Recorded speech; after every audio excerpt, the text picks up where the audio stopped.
planning on trying to upload more gaming videos and stuff because I want to eventually do like Twitch and everything like that. So it's a good idea to start with YouTube stuff.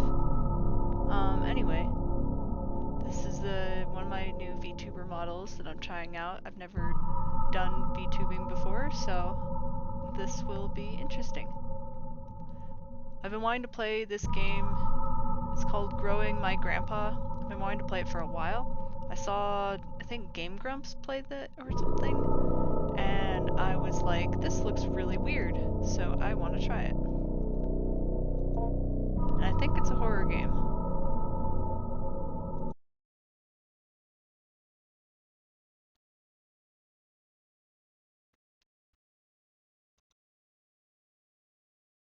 Okay, so it's like a point and click type of thing.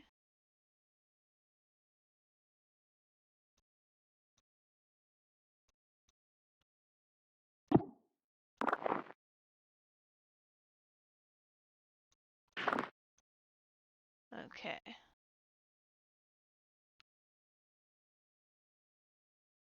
Keep an open mind about using your hand.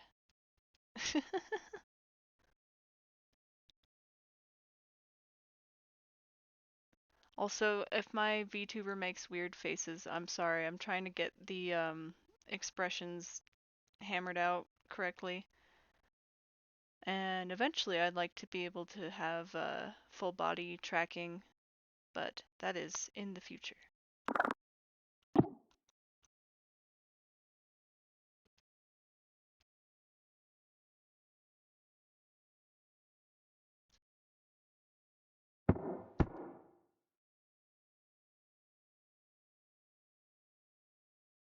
Okay, so I can reposition the trash can.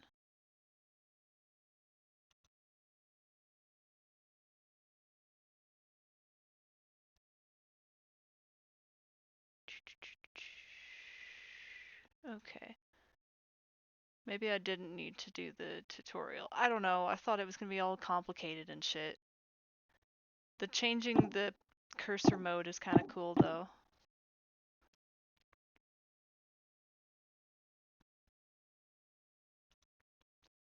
Alright. Week 1.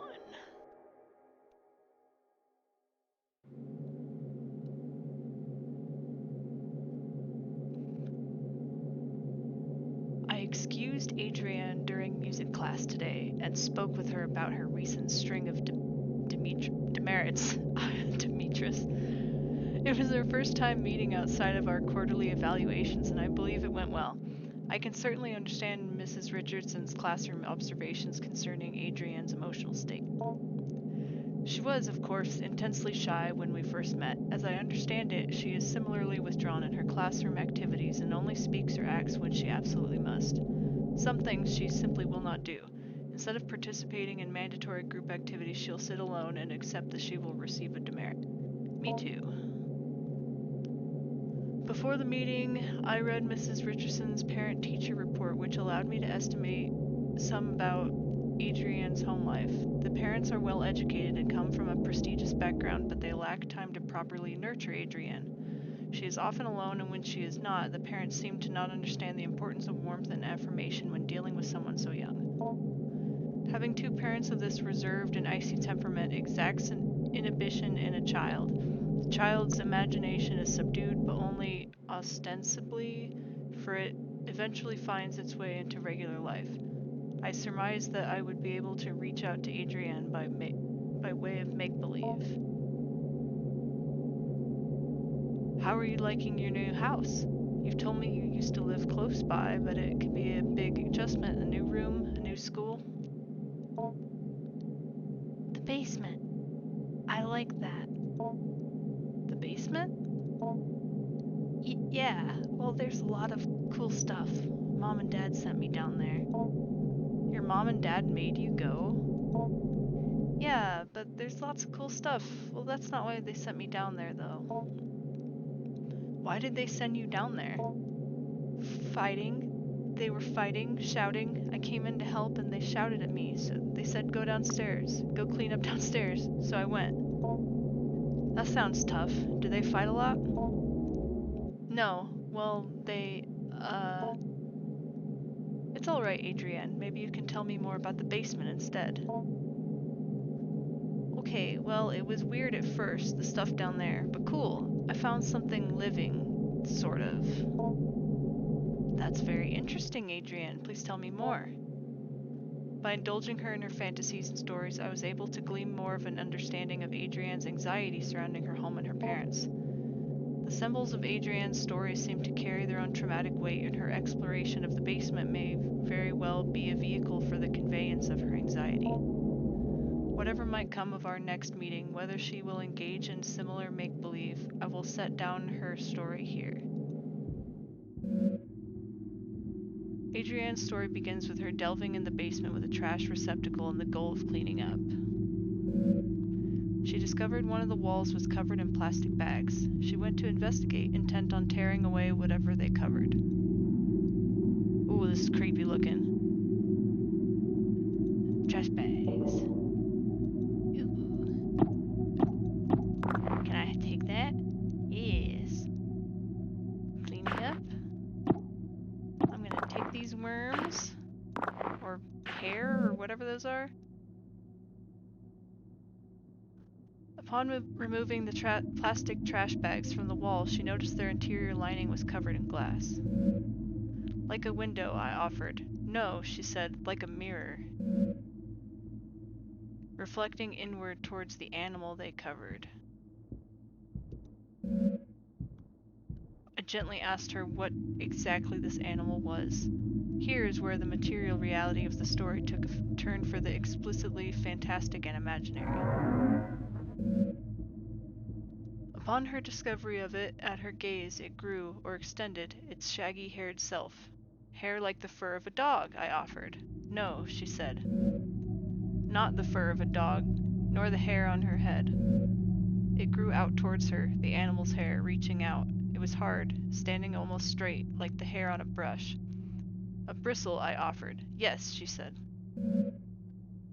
She was very afraid at first, but then very curious.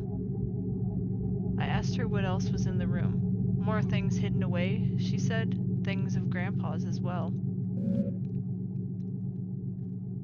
First, she found a hidden passage under the stairs. Inside were strange dolls, magic objects, naked, faceless figures.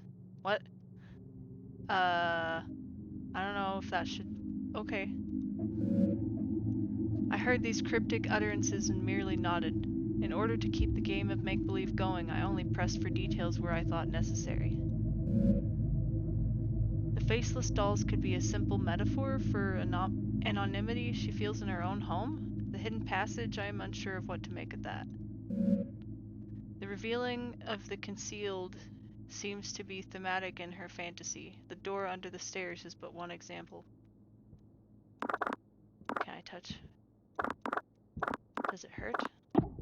Poke. Poke.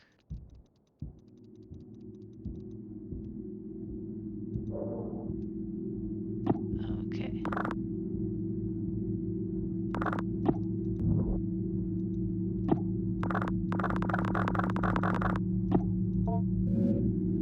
The darkness of the shadowy corner unnerves you. You cannot explore here without some form of light. Fucking, yeah, I'm actually scared of the dark a little bit in real life.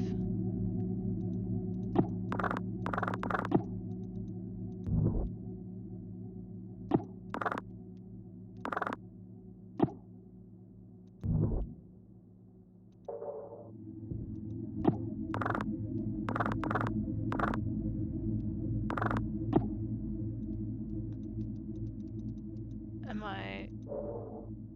What? Is this not... Oh no, is that the one that I cleaned up first? No, I cleaned up the one that I found the thing behind. How do I clean up this one?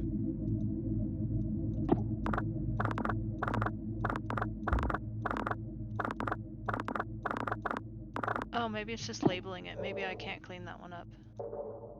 Oh, I can clean this up.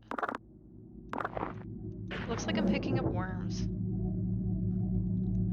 Once she removed the panel and found the magical hidden passage, she was very specific about what she took. found a magic book, a magic doll, a photo of her late grandpa, and magic glue.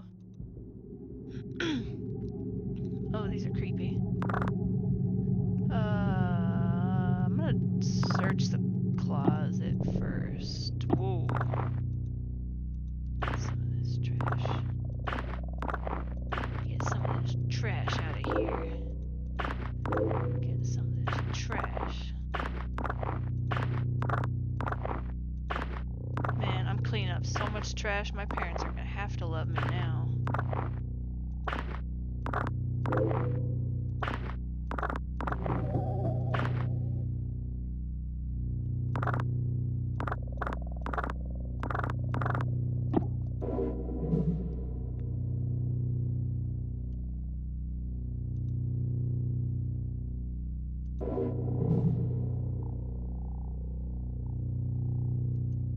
Oh, I didn't know there was stuff to read.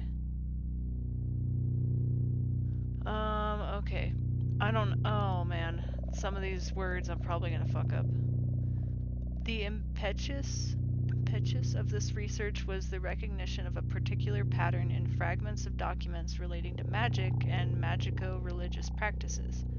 Numerous sources were drawn from commentaries on laws relating to the banning of sorcery and necromancy, compilations of folk charms relating to love spells, hagiographs, I don't know how you pronounce that, of saints and their encounters with devils.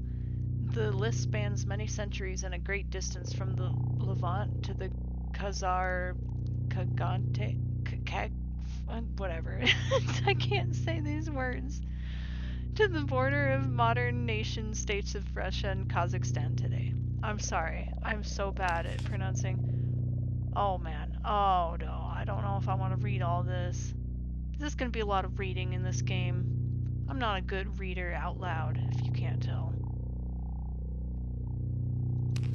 Something about magic being banned or whatever because it's dangerous. I'm guessing we're gonna use some magic here. All-purpose glue. Really is all-purpose.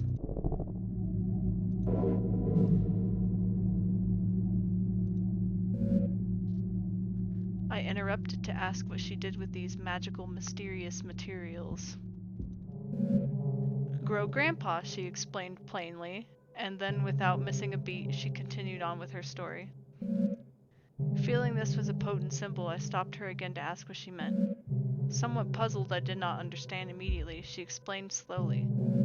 Grandpa lives in the cage in the other room, the cage behind the door. They grew people in that cage.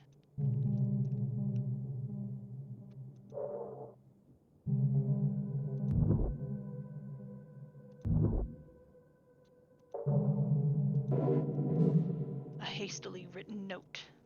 No, I didn't mean to... how do I read it? Oh no, I didn't mean to accidentally, like, skip through that. A note on an experiment.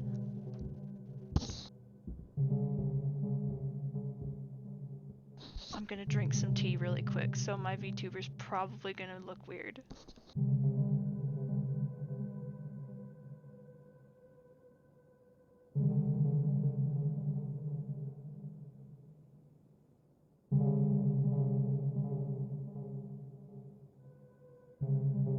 Weird, that made me dance. I don't know what was in that tea. Anyway.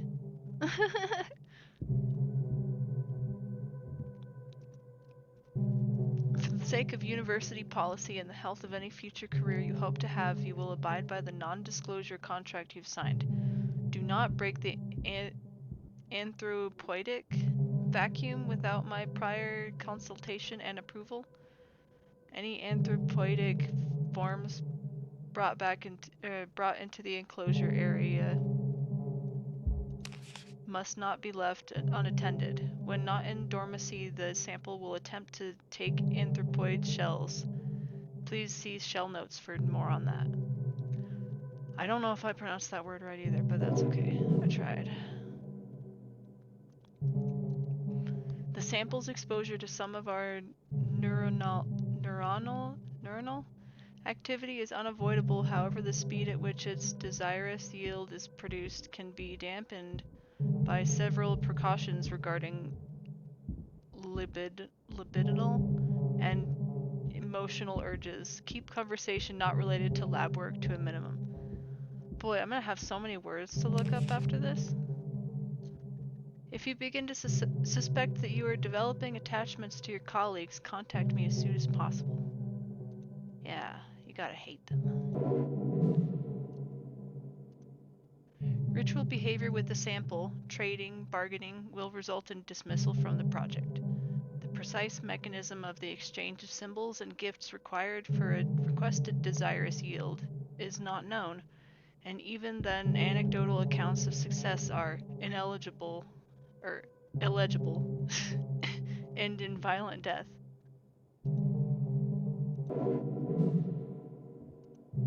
Regarding growth cycles, every time Whiskers regenerates and leaves dormancy, it is to be logged as new propagation.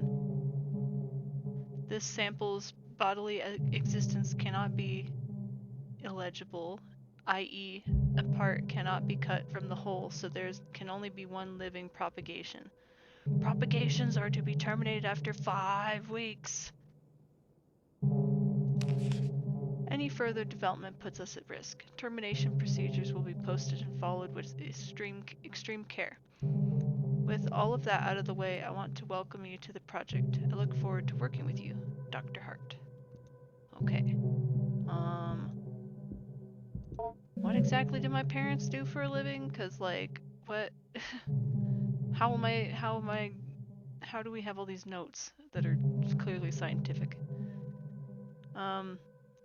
Beyond the door in the room, the cage was hidden, concealed in another cloak of inward-facing mirrors. A hidden cage lined with mirrors. It is strange, almost poetic. The elaborate fantasy of self-reflection, concealment, captivity.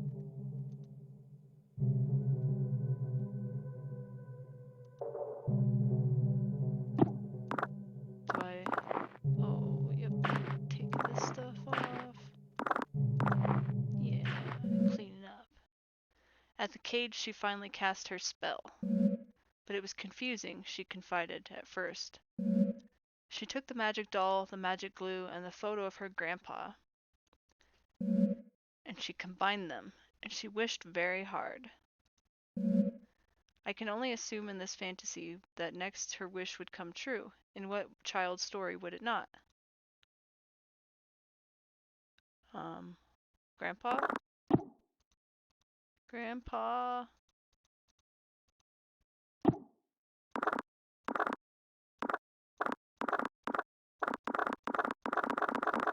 Grandpa?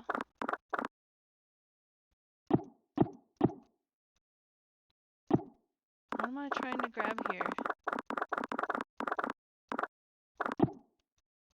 Oh, that's a chair that I've been like looking at this whole time. Oh, there we go. Okay. Oh. Grandpa. Generic human figure. Doll. Glue together. A tangible symbol of intention and desire. She put Grandpa in the cage, assuming that that was part of the ritual. She was not clear on how it worked. What precise instructions she could glean from her grandfather's magic book was complicated by her reading comprehension. Oh, the magic book probably... Okay, the magic book had all the notes. That makes sense. She wished with all her heart, and then she told me she waited a while for something, anything to happen, and after that time she began to cry. I cried really hard, she said. I wanted Grandpa to be back. I wanted my parents to stop being so mean. And it hurt me. It heard me wish for Grandpa to come back, for my parents to be different. I could feel it through the walls, and it felt me through the air. I asked her what exactly she meant. She could only repeat what she said. By this time, lunch was almost over. I said goodbye to Adrienne, and she left to rejoin her class. I was left to consider our conversation. I believe the storytelling strategy I have employed was not unfruitful, but I must probe deeper if I can. Although I can be sure of nothing I interpret, the impressions I get may begin to help me get an idea of the right questions to ask.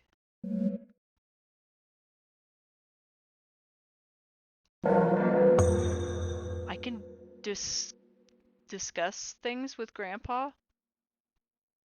What?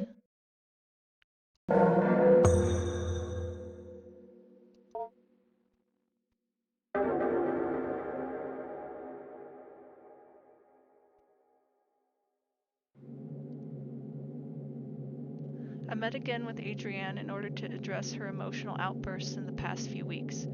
It is our second time meeting, and while it is standard practice to have multiple sessions with a troubled student, as I assemble a report for the counseling department, I could not help but think as we sat down in my office that Adrienne already seems to show a remarkable change in self-esteem and confidence, and perhaps my and Mrs.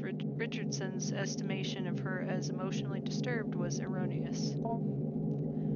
The paralyzing shyness and withdrawn attitude Adrienne possessed last week was not entirely diminished, but she seemed to hold herself differently this week. However, this only lasted as long as our conversation pertained to initial introductory pleasantries. When I began once again asking about her parents, her feelings regarding her new school and her home, she quickly lost what new confidence she had gathered up and withdrew again into herself.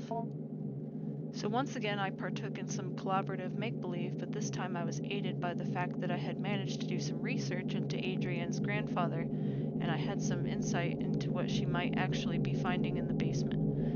Now this may be overstepping my bounds some as a school counselor and caseworker, but this was all in service of making Adrienne comfortable and happy in this learning environment. Man, this teacher's really going above and beyond, or this caseworker, whatever. I mean, it's better than like letting the kids stay in like a bad environment or whatever. So I'm glad she's like trying to figure out what's going on. In any case, I was able to dig up information regarding the grandfather by inquiring at the university in town. Not that I make it a habit of sleuthing, but I had a suspicion the grandfather was a professor there, or at least some sort of researcher due to the fact that the newly constructed laboratory on the campus I drive by every day bears his name in memorial. He was some sort of anthropologist or linguist or neuroscientist. I did not have to dig that deep before the scope of his work became dizzying and I ran up against the limits of my undergraduate education. But back to the make-believe. What is your grandpa like? Is he a smart man? Not anymore, but I'm teaching him.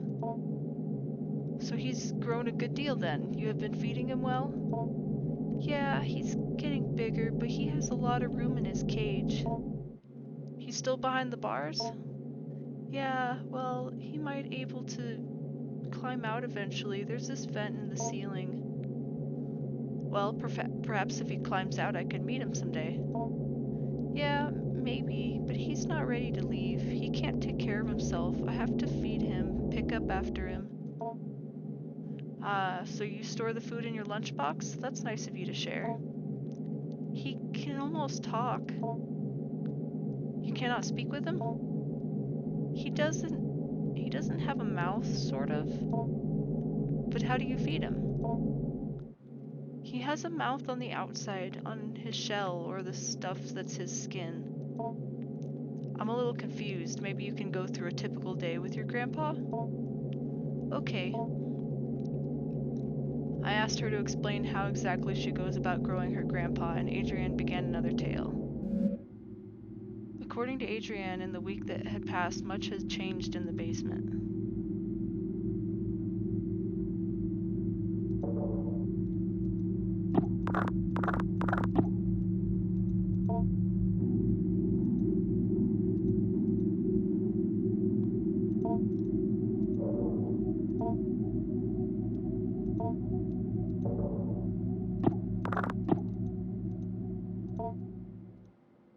It's been so long since I've played a point and click, so I'm honestly like just, I don't know what to click anymore sometimes. It was scary at first, she said, the way he moved, the way the doll's skin covered him. I wanted to interject, This somehow seemed inappropriate, but I kept listening.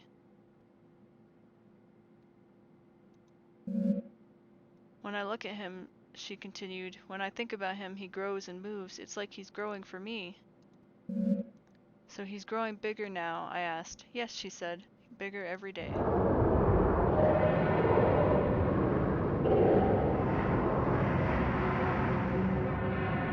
Ew. This begins the actual growing part of growing your grandpa. Beneath the doll's burlap skin, the follicles knit together what resembles a proper person, your grandpa.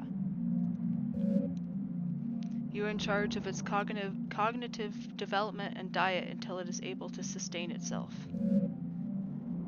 Currently, you are observing Grandpa. Please click the arrow back button below for a brief tutorial. Oh, okay, tutorial.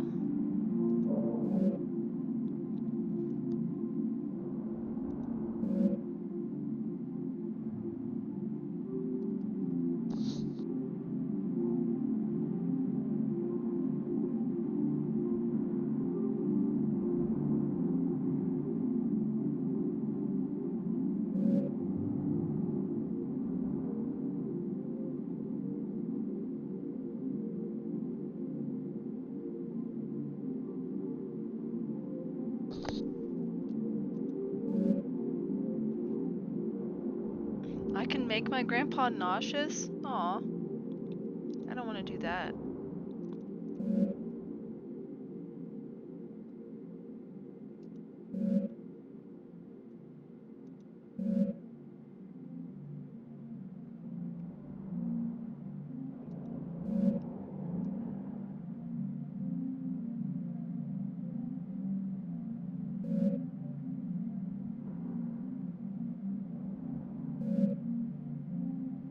Okay.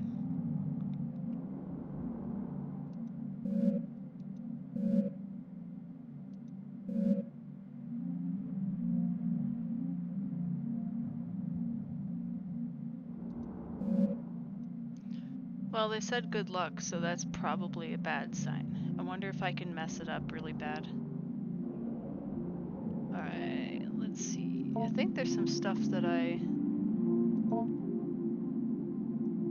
Oh, this is the note. I wonder if I can read this now. I have repeatedly called your homes to no avail, and so I am forced to leave this here for you all. I found William sitting in the corner of the enclosure area, seemingly severely concussed. Whiskers was gone, and none of its usual hiding places. I immediately suspected the worst. The project thus must be suspended. Supervised. Oh my gosh, I can't read. For now, I am leaving up the usual mirrored coverings we use to keep the anthropoidic's void sealed. I have done my best to lock up everything on such short notice. It is a hasty fix, but it will require some time to find a more permanent remedy.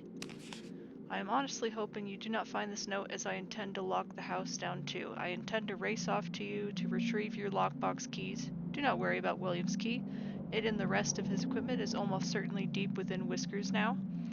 I pray you do not enter this room, no matter how it may appear. William cannot be helped and is only being kept alive as means of continuing predation on the rest of us. I will say once again, no matter what state you may encounter William in, he cannot be helped. I have sympathy for the young man, I truly do, but I found on his person several photos of his late sister, which would imply certain risks he knew he was taking. Wait, what? So he, like, had photos of his sister on him? Well, I guess that must have been close or something. I don't know. I don't know what time period this is in, so I don't know if people normally keep photos on them or if that's weird. Our extant research materials have now become possible liabilities, either criminal or professional in nature, so I have stashed them away. I believe I let you all know how I might do this if we were ever to experience an event such as this. I hope you all remember what I told you. So long then. Okay, so I got to read that note that I didn't look at earlier. And I read this too, basically. What is is this? Educational posters.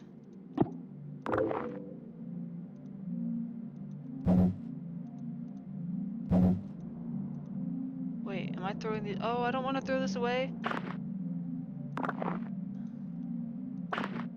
Maybe I do.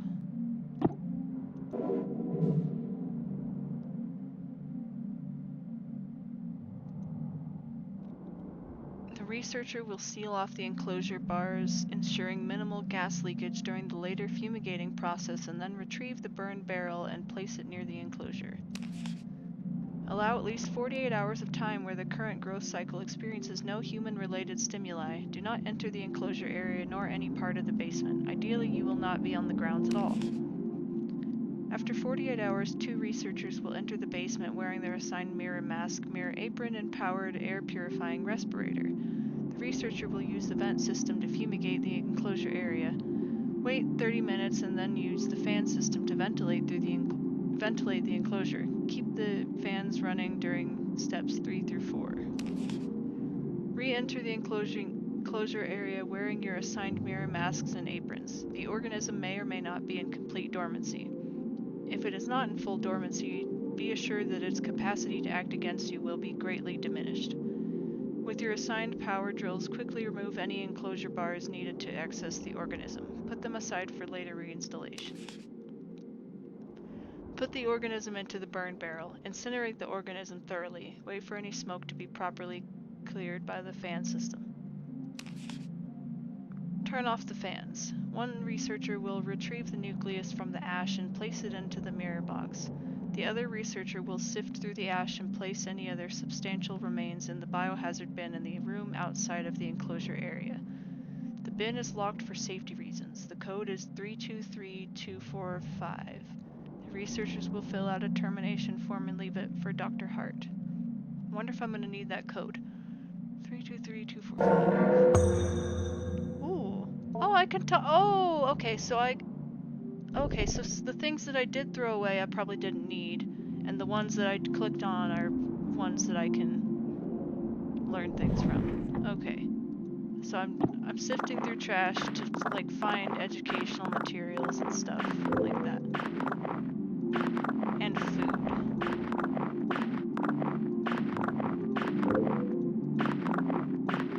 I forgot if it mentioned like if time moves or if I need to like worry about doing stuff in a certain order. Cashews! Grandpa would probably like those.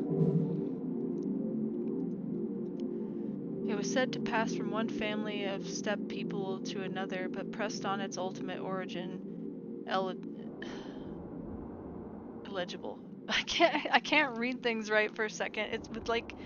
It's like the wiggling tricks my brain, and it like makes me put letters there that aren't there, or like be dyslexic briefly or something.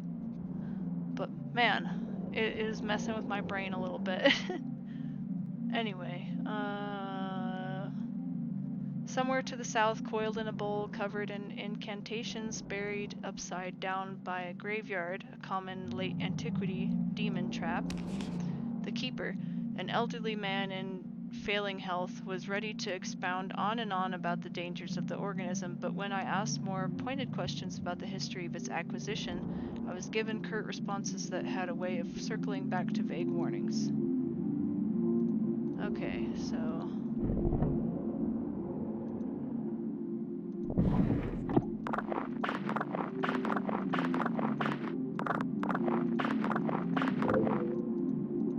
Also, how is this stuff getting dirty over and over if nobody goes in the basement but me? Like, are there other creatures living in here that are just like trashing the place? Grandpa! Teach Grandpa this word to read the notes of past educators. Okay. 5 cabinet 3.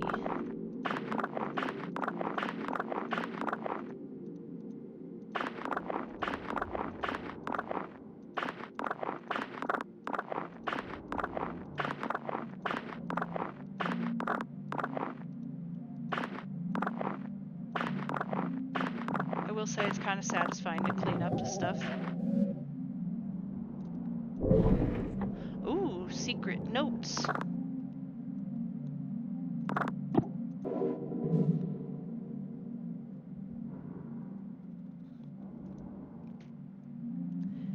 Alright, research participants, please take note. Each growth form cycle...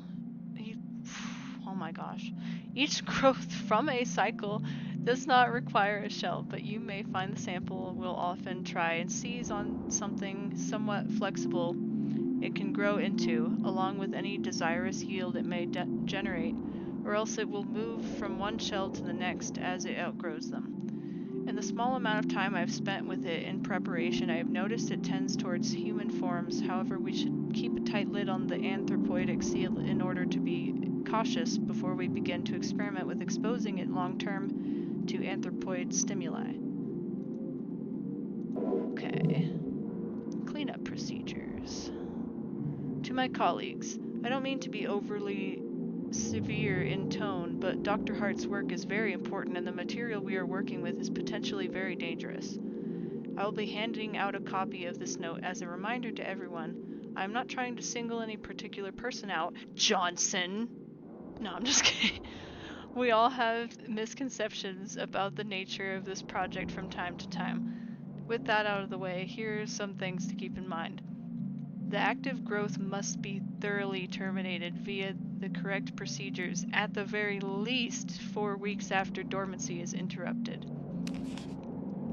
Doesn't matter what you've done or haven't done regarding tests or procedures or how much the anthropoidic vacuum has been disrupted, we are not ready to go beyond 4 weeks at this point. A step-by-step guide to termination has been posted by the enclosure wall. Please, please, please do not place the educational posters over this posting. Oh my god. Can you imagine? Like, you have like the most important information possible there or something, and people just like post the alphabet over it or something ridiculous like that. Oh man. Do not disrupt the anthropoidic vacuum without Dr. Hart's prior consultation and approval. In case of any emergency where the vacuum is disrupted, put on your equipment and begin the lockdown procedure. Make an extensive note of when and how the breach occurred. If you find the habitat empty, page Dr. Hart immediately, but do not attempt to speak with anyone else. This thing can get very smart. I'm sure you're all aware. From the stories we heard on our acquisition trip, the greatest caution should be used when dealing with potential aggressive mimicry scenario. Please seek me out when, if you have any more questions. Okay. Medical imaging device. What? Whoa!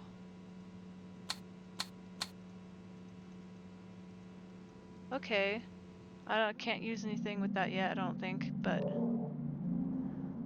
Alright, let's go to the kitchen. I need to find another food for Grandpa. Lettuce. Banana!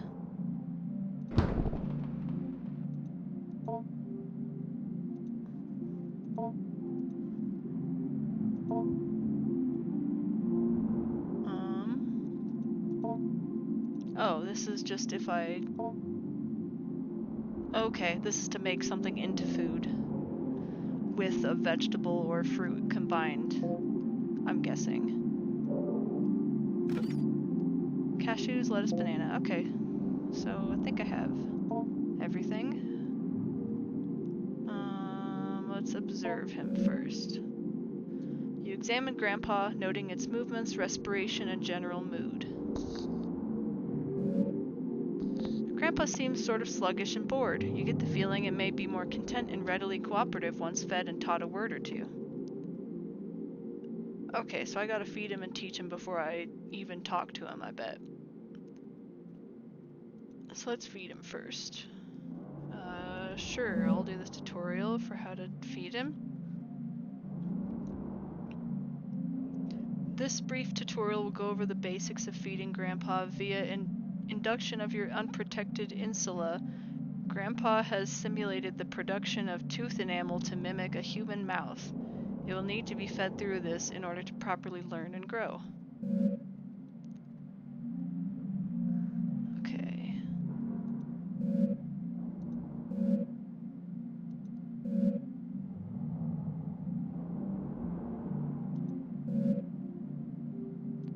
Okay, so he has to smell it first. If it's pleased, he'll allow me to feed him.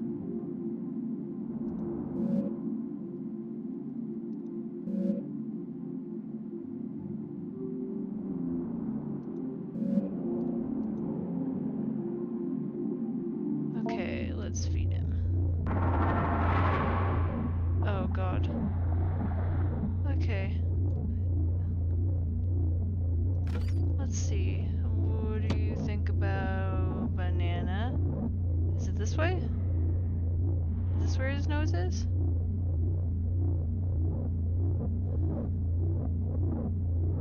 Left of its mouth.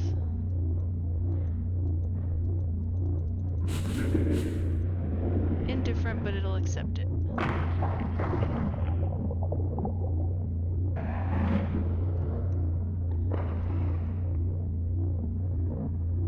Do I feed him twice? I guess, why not? He's a growing boy.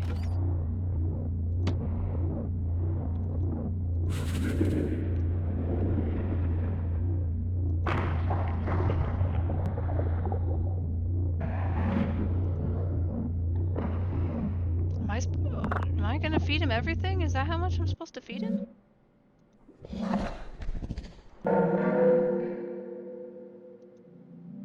Oh no, I just needed two. Okay, that's what I thought. But I wanted to make sure I wasn't supposed to like keep feeding him until he was full or something. Alright. Go to Grandpa. Let's teach Grandpa. Let's teach him the word Grandpa.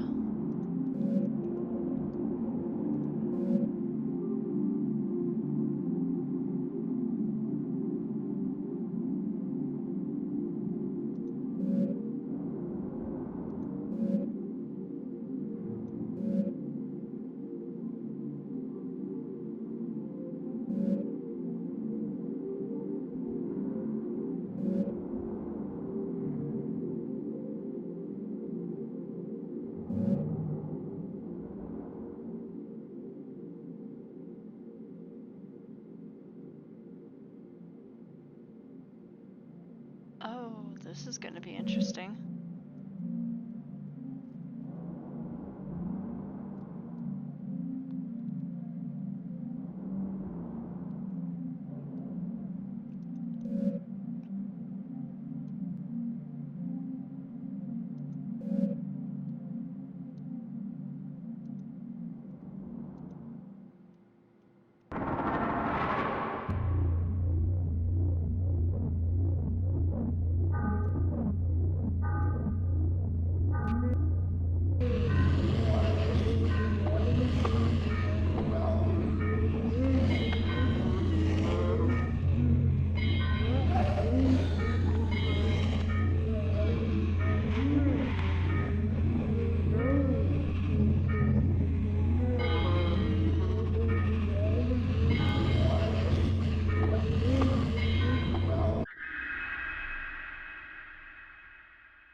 Oh!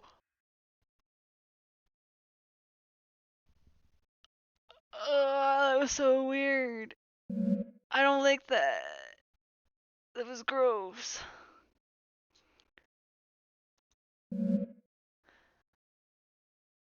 Let's see. General pronunciation comments, usual trouble with articulation, voice thin, raspy, possibly underdeveloped larynx. Module comments.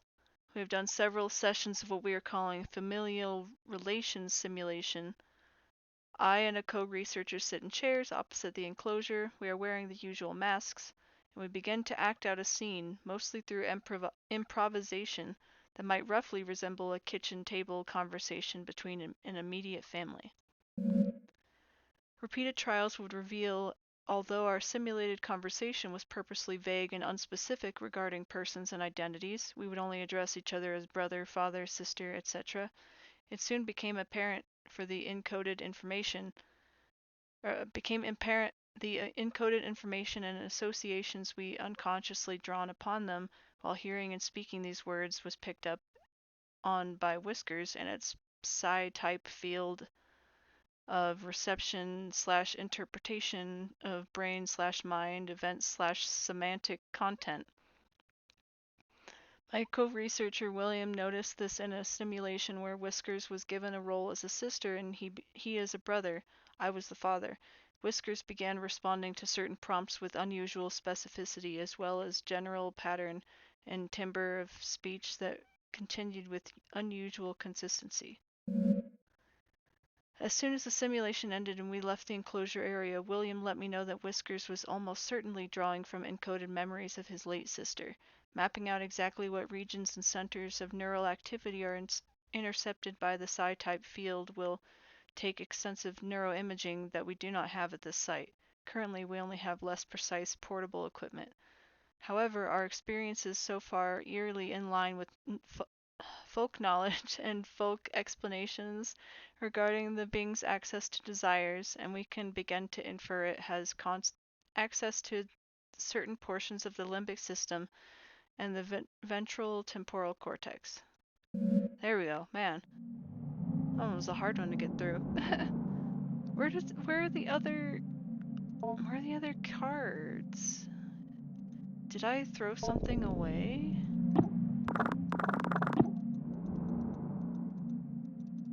Like, I think the things I threw away were trash. So, I guess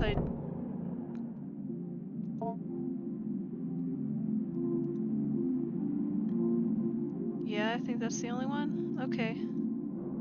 Maybe it'll be out of the room.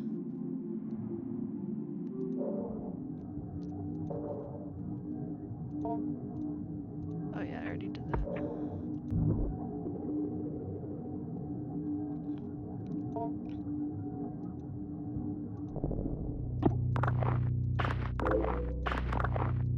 That looks like a card.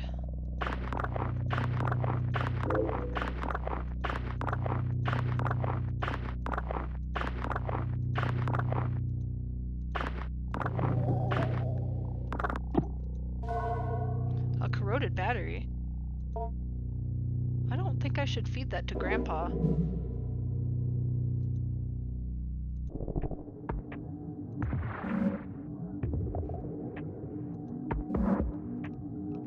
A pulsating sac. The slimy membrane that is its skin seems to contain something. It might be able to be opened with a blade. Too bad I haven't studied the blade my entire life, so I have no idea how to find a blade in this basement.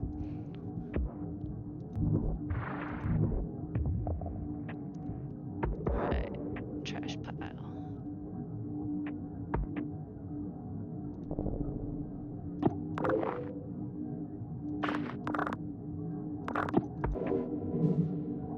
Radiographic images.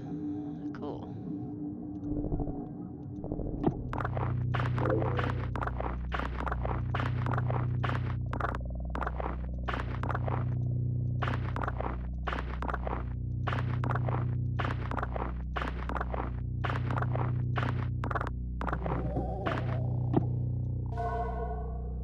Fiberglass insulation? Oh my god, I really am just finding everything to feed to him. Something about the painting. Oh, I already took the thing off of it. Okay. I thought there was something like about the painting itself.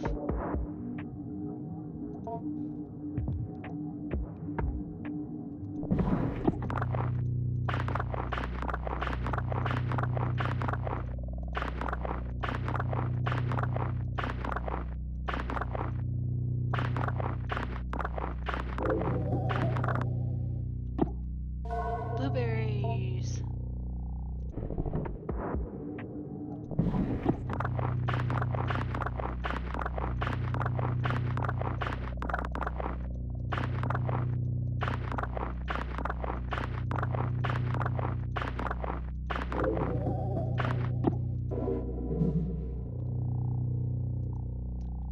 Before we began, he had us all cover our faces completely. An earthenware pot was illegible. And on the inside, as we stole brief glances at it, we could see the interior was inlaid with mirrors. The illegible gave it small pieces of dough, spoiled food, chicken feed, illegible, keeping it content. The keeper gestured towards the small bag where the food composted and told us to be careful not to feed it any meat. I asked if the rotting food was enough to sustain it, how it might get nutrients from any of this. The keeper regarded me seriously and said it did not matter what it was fed. The act of feeding itself was what mattered. The act of feeding flesh is another act, however. He then gave me another series of grave warnings regarding not keeping any animal-derived foods near where I might be keeping it. Oh shit, so I have to not feed him meat. I bet that's going to be a thing at some point, where it's going to be like a choice to feed it meat, and if you're not paying attention, you're probably going to die. I don't know. Something like that. Anyway, I'm going to end this episode here, but so far this is really, really weird. I like it. It's interesting. How did it say I go back to the main menu even? Whoops. Oh, it's in here. Okay. Oh, actually, let me teach him another word real quick. I forgot I had one more word to teach him.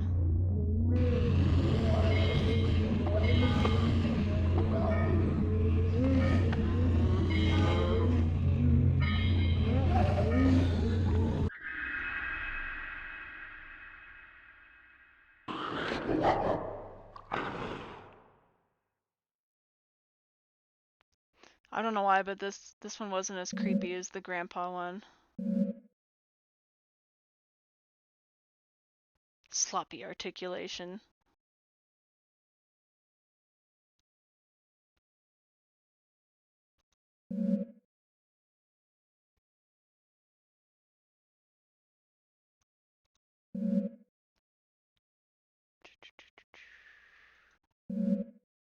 Okay.